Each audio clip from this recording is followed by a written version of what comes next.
New York. The Brooklyn Nets are still in the early stages of rebuilding, stuck without their own first-round pick for another year and trying to slowly cobble together a roster that can be competitive in the coming years. They acquired the divisive but gifted guard D'Angelo Russell in an off-season trade with the Lakers, and they raised their payroll significantly by taking on the contracts of sharpshooter Allen Crabbe, big man Timofey Mozgov and 3-and guy DeMarre Carroll. Here are the two big-picture questions that will determine whether or not the Nets' 201,718 season will be a success. 1. Can they build on the good parts of last season? Stop laughing, there were good parts. Routinely, opposing coaches at Barclays Center praised them for how hard they played and how well prepared they were. Sometimes, those same coaches would wind up ripping their own teams for not matching Brooklyn's intensity. The 201,617 Nets might have been sloppy, lacking in star power and terrible defensively, but they were a fun bunch. No team in the NBA played at a faster pace. Few teams attempted three-pointers with as much regularity. Coach Kenny Atkinson obviously didn't have the personnel to turn them into the 60-win Atlanta Hawks, but Brooklyn at least tried to play that way. The challenge now is maintaining the good vibes in what is surely going to be another losing season.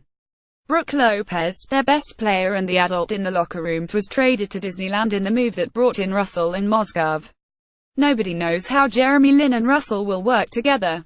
There is not a clear and obvious hierarchy in terms of minutes or playmaking responsibility. Atkinson needs his team to be unselfish and cohesive in order to simply avoid blowout losses, and keeping everybody happy will be a challenge. At Media Day, reserve guard Spencer Dinwiddie announced he plans to auction off game-worn gear after every Nets game, using the proceeds to fund a 4-year scholarship program. He said he was comfortable doing this because he felt he was more secure with his position in the league than ever before and expected to play in all 82 games. Given that he was effective on both ends last season and plays for a lottery team, this is a reasonable expectation, except for the fact that he will be competing with Isaiah Whitehead and Sean Kilpatrick for minutes in the backcourt behind Lin and Russell. The small forward spot is interesting, too. Would Atkinson consider bringing Crabbe and his $19.3 million salary off the bench behind promising second-year wing Caris LeVert? Every coaching staff has to deal with players who want more playing time, but this could be particularly tricky because so many players are similarly skilled. 2. Who's going to pop? Pop is my new favorite word in the NBA lexicon. It refers to a young player establishing himself as a reliable part of a team and a valuable commodity around the league. For Russell, the most obvious breakout candidate, it would mean making good on the potential that led the Los Angeles Lakers to draft him with a number 2 overall pick, scaling back his shot-jacking and becoming one of the league's more efficient pick-and-roll players. For Crabbe, it would mean becoming more than just an excellent shooter. He needs to be at least an average defender and a willing playmaker if his contract is ever going to be seen as team-friendly.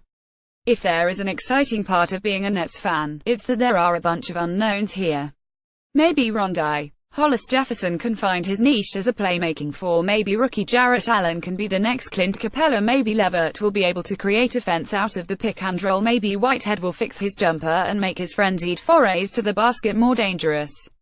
Atkinson's staff will be focused not only on finding lineups that work together, but helping these individual players improve to the point where one or two of them can credibly be called part of Brooklyn's core. Ever since Sean Marks took over as general manager, the Nets have made smart gambles on players with upside.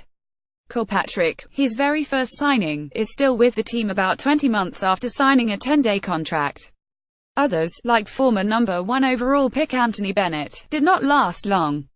Unlike teams with loftier short-term goals, Brooklyn has had the luxury of giving these guys legitimate playing time and seeing what they can do. Now that the roster has more players who have shown they are rotation caliber, it's more a matter of finding out who deserves to be in the front office's long-term plans.